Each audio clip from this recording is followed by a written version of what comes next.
ఎడారిలో సెలయేర్లు.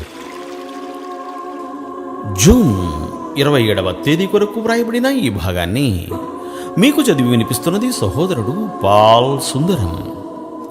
నీ దేవుడు నీకు బలము కలుగ నియమించి ఉన్నాడు. 68వ కీర్తన 28వ చరణం.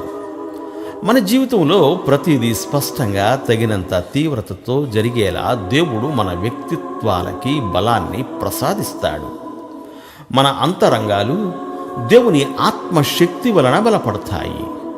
ఇది ఒడిగిపోయే శక్తి కాదు. ఎంత వాడుకున్నా తరగని పెద్ద మొత్తాలలో మన శక్తి సమకూడుతుంది. నీ రోజులు ఎలాగో నీ బలము అలాగే అభివృద్ధి చెందుతూ ఉంటుంది.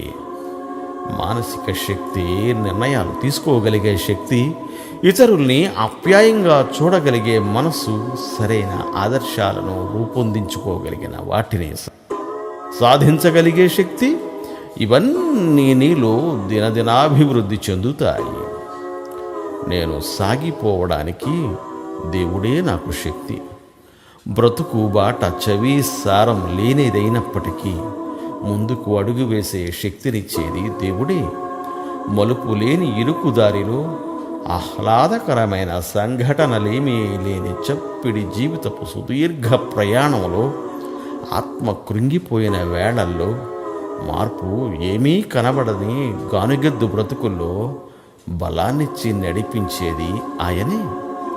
పైకి ఎక్కిపోవడానికి దేవుడే నాకు శక్తి. కష్టాల కొండల్ని భయం లేకుండా ఎక్కిపోయే శక్తి నాకు ఆయనే. క్రిందికి దిగి వెళ్ళడానికి దేవుడే నాకు శక్తి.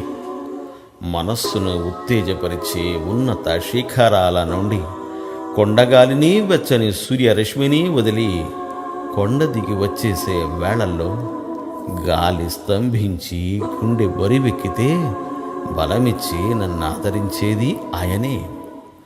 ఆరోగ్యం దెబ్బతిని శారీరకంగా కృంగిపోతూ ఉన్న ఒక వ్యక్తి అనేవాడు, ఈ దిగి రావడమే నేను భరించలేకపోతున్నాను అని. నిశ్చలంగా ఉండడానికి దేవుడే నాకు శక్తి. కదలక మెదలక నిశ్చలంగా ఉండడం ఎంత కష్టం. పనేమీ లేక నిస్తేజంగా ఉండే సమయాల్లో మనం ఒకరితో ఒకరం చెప్పుకుంటాం కదా, అబ్బా చేయడానికి ఏదన్నా పని ఉంటే బాగుండు అని. చిన్నపిల్లవాడికి జబ్బు చేస్తే తల్లి వైద్యం తెలియక నిస్సహాయంగా నిలబడిపోవలసిన స్థితి ఎంత దయనీయంగా ఉంటుంది. ఆమెకి అది అగ్నిపరీక్షే కదా. అయితే ఏం చెయ్యకుండా కూర్చుని ఎదురు చూడడానికి ఎంతో శక్తి అవసరం. దేవుడే మన శక్తి. దేవునిలోనే మన అవసరాలకు చాలినంత శక్తి ఉంది. దేవుడు మేము దీవించుగాక. ఆమెన్. ఆమెన్.